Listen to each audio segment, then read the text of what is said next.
रात्रीच्या शांततेत आपलं सुप्त मन अनेक नव्या जुन्या विचारांचं जाळं विणत असतं.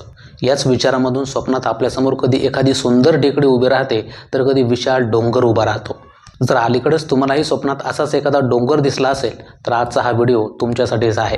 कारण आज आपण या स्वप्नामागे लपलेले काही संभाव्य संकेत अगदी सोप्या शब्दात जाणून घेणार आहोत. स्वप्नांच्या जगात जाण्यापूर्वी आपण जर आपल्या रोजच्या आयुष्याकडे वळूया.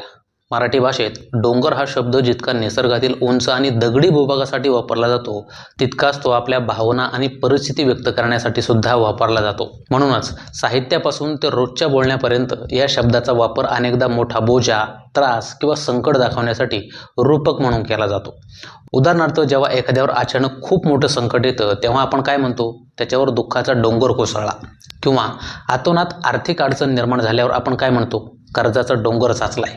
केवळ संकटांसाठीच नाही, तर मानवी स्वभावाचे आणि अनुभवांचे पदर उलगडणाऱ्या अनेक प्रसिद्ध म्हणी आणि वाक्प्रचार सुद्धा या डोंगराशी जोडलेले आहेत. जसं की खूप कष्ट करूनही हाताशी काहीच लागलं नाही, तर आपण डोंगर पोखरून उंदीर काढणे हा वाक्प्रचार वापरतो. तर एखादी गोष्ट लांबून खूप आकर्षक वाटते, पण जवळ गेल्यावर तिचं खरं रूप आणि त्यातील अडचणी समजतात.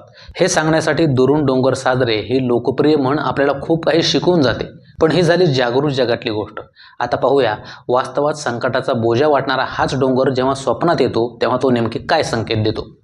स्वप्नशास्त्रानुसार जर तुम्ही स्वप्नात स्वतःला डोंगर चढताना पाहिलं, तर हा तुमच्या आयुष्यातील मोठ्या प्रगतीचा आणि यशाचा संकेत मानला जातो. नोकरी किंवा व्यवसायाच्या ठिकाणी तुमची प्रगती होऊन तुम्ही यशाच्या शिखरावर पोहोचणार आहात असं मानलं जातं.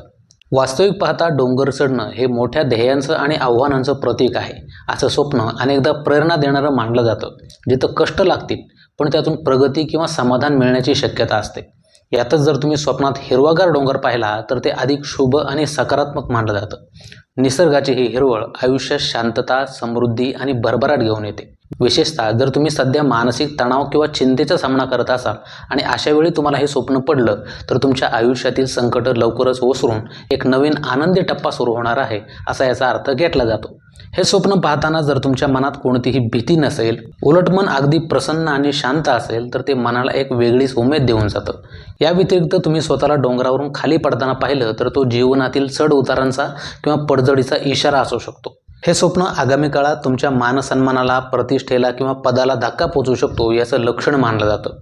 अर्थात स्वप्नात असं कोणतंही वाईट दृश्य दिसलं म्हणजे भविष्यात आपल्यासोबत तसंच काहीतरी वाईट घडणार असं मानून उगाच घाबरून जाण्याची अजिबात गरज नाही. त्यापेक्षा चांगल्या स्वप्नातून एक नवी उमेद घ्यायची आणि असं एखादं वाईट स्वप्न पडलंच तर थोडं सावध राहून पुढं जायचं. तर मग तुम्हाला यापैकी कोणतं स्वप्न पडलं होतं ते कमेंट करून नक्की सांगा. व्हिडिओ जर उपयुक्त वाटला असेल तर लाईक करा, शेअर करा आणि असेच नवनवीन व्हिडिओज पाहण्यासाठी चॅनलला सबस्क्राईब करा.